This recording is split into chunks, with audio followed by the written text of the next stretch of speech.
ঢাকার দোহার উপজেলার প্রাণকেন্দ্র জয়পাড়া কালেমা চত্বরে গতকাল দুপুরে বাংলাদেশের জাতীয়তাবাদী দল বিএনপির আয়োজনে অনুষ্ঠিত হয়েছে নতুন সদস্য সংগ্রহ ও সদস্য নবায়ন কর্মসূচি।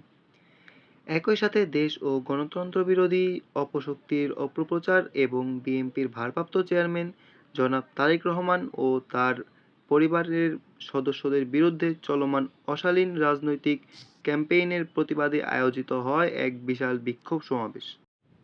অনুষ্ঠানে প্রধান অতিথি হিসেবে উপস্থিত ছিলেন বিএনপির জাতীয় নির্বাহী কমিটির প্রভাবশালী নেতা জনাব হান্নান উন-নবী খান সোহেল।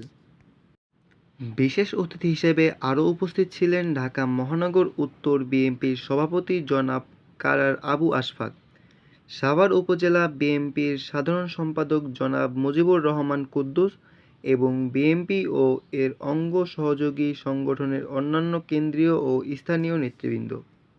সমাবেশে বক্তারা বলেন, বাংলাদেশের বর্তমান রাজনৈতিক পরিস্থিতি গভীর সংকটে নিমজ্জিত। একদলীয় শাসন ব্যবস্থাকে পাকাপোক্ত করতে ক্ষমতাসীন সরকার বারবার জনগণের ভোটাধিকার হরণ করেছে এবং বিচার ব্যবস্থাকে নিয়ন্ত্রণের মাধ্যমে বিরোধী কণ্ঠরোধের নানা কৌশল গ্রহণ করেছে।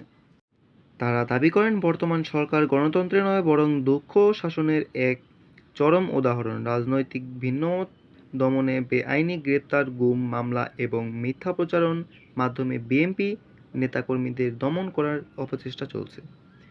বক্তারা দলীয় ভারপ্রাপ্ত চেয়ারম্যান তারেক রহমানকে একজন দেশপ্রেমিক, দূরদর্শী এবং গণতন্ত্র প্রত্যাশী নেতা হিসেবে উল্লেখ করে বলেন, তারেক রহমানের বলিষ্ঠ নেতৃত্বেই এদেশে গণতন্ত্র পুনঃপ্রতিষ্ঠিত হবে, জনগণ ফিরে পাবে তাদের হারানো অধিকার, কথা বলার স্বাধীনতা এবং সুশাসনের নিশ্চয়তা। বক্তব্যে আরও বলা হয়, বিএনপির সদস্য সংগ্রহ ও নবায়ন কর্মসূচি শুধু দলকে সংগঠিত করাই নয়, বরং দেশের প্রতিটি কোণায় গণজাগরণ সৃষ্টি করাই এর মূল লক্ষ্য। তরুণ, শিক্ষিত, পেশাজীবী এবং শ্রমজীবী মানুষের অংশগ্রহণে বিএনপি আজ আরও শক্তিশালী হচ্ছে, যার পরিণামে এ সরকারকে জনগণের আদালতে জবাবদিহি করতে হবে। অনুষ্ঠান জুড়ে স্থানীয় নেতাকর্মীদের ব্যাপক উপস্থিতি ছিল নজরকাড়া। নারী, যুবক সহ সর্বস্তরের মানুষের অংশগ্রহণে পুরো কালেমা চত্বর রূপ নেয় একটি রাজনৈতিক মঞ্চে। বিক্ষোভ মিছিল, স্লোগান, দলীয় ব্যানার ও ফেস্টুনে প্রকম্পিত হয় পুরো এলাকা। বক্তারা সবশেষে সরকারকে হুঁশিয়ার করে বলেন, দমন-পীড়ন চালিয়ে জনতার দাবি থামানো যাবে না।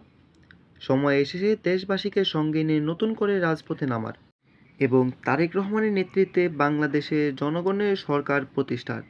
এই কর্মসূচির মাধ্যমে আবারও প্রমাণ হলো, জনগণ আজও বিএনপির পাশে আছে এবং গণতন্ত্র পুনরুদ্ধারের সংগ্রামে তারেক রহমানই হচ্ছেন জন আস্থার প্রতীক।